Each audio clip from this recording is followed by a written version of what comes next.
প্রিয় দর্শক, আসসালামু আলাইকুম। আজ আমরা ঘুরতে এসেছি রাজশাহীর ঐতিহাসিক বাঘা শাহী মসজিদে। মসজিদটি রাজশাহী জেলা সদর হতে প্রায় 41 কিলোমিটার দক্ষিণ পূর্বে বাঘা উপজেলায় অবস্থিত। এটি একটি ঐতিহাসিক মসজিদ। উইকিপিডিয়া সূত্রে জানা যায়, মসজিদটি 1523 ও 1524 সালের 930 হিজরিতে নির্মাণ করেন হুসেন শাহী বংশের প্রতিষ্ঠাতা আলাউদ্দিন শাহের পুত্র সুলতান নুসরত শাহ। পরবর্তীতে বিভিন্ন সময় এই মসজিদের সংস্কার করা হয়। এই মসজিদটি সমভূমি থেকে 8-10 ফুট উঁচুতে মসজিদের আঙ্গিনা। মসজিদটিতে 10টি গম্বুজ রয়েছে এবং চারপাশের দেয়ালে সুন্দর সুন্দর কারুকার্য খচিত। এই মসজিদটির দৈর্ঘ্য 75 ফিট, প্রস্থ 42 ফুট আর উচ্চতা 24 ফুট 6 ইঞ্চি। এই মসজিদের দেয়ালের গাঁথনি 8 ফুট আর গম্বুজের উচ্চতা 12 ফুট।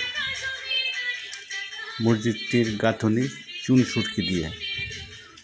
মসজিদের 5টি প্রবেশদ্বার রয়েছে। এই মসজিদটির চারদিক হতে প্রাচীর দিয়ে ঘেরা এবং প্রাচীরের দুদিকে 2টি প্রবেশদ্বার রয়েছে। মসজিদ প্রাঙ্গণের উত্তর পাশেই রয়েছে হযরত শাহদৌলা ও তার 5 সঙ্গীর মাজার।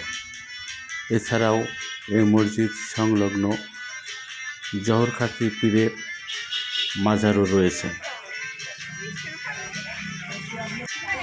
মসজিদটি 256 বিঘা জমির উপরে অবস্থিত। এই শাহী মসজিদের পাশে একটি সুন্দর দিঘিও রয়েছে। জানা যায় এই দিঘিটি 52 বিঘা জমির উপর। এই দিঘির 4টির বাঁধানো পাড় নির্মাণ করা রয়েছে।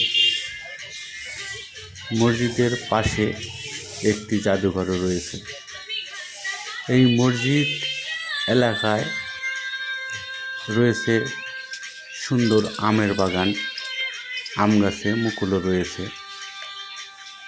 মসজিদের পাশে রয়েছে একটি জাদুঘর এবং আরেক পাশে রয়েছে একটি কলেজ। সব মিলিয়ে সুন্দর একটি দর্শনীয় স্থান, যার কারণে দূর দূরান্ত হতে অনেক দর্শনার্থীরা এখানে ঘুরতে আসে। তো সেই দর্শনার্থীদের মতো আমরাও এখানে ঘুরতে এসেছি। চারপাশটা আমরা ঘুরে ঘুরে দেখব এবং আপনাদেরকে দেখাবো। ততক্ষণে আমাদের সাথেই থাকুন।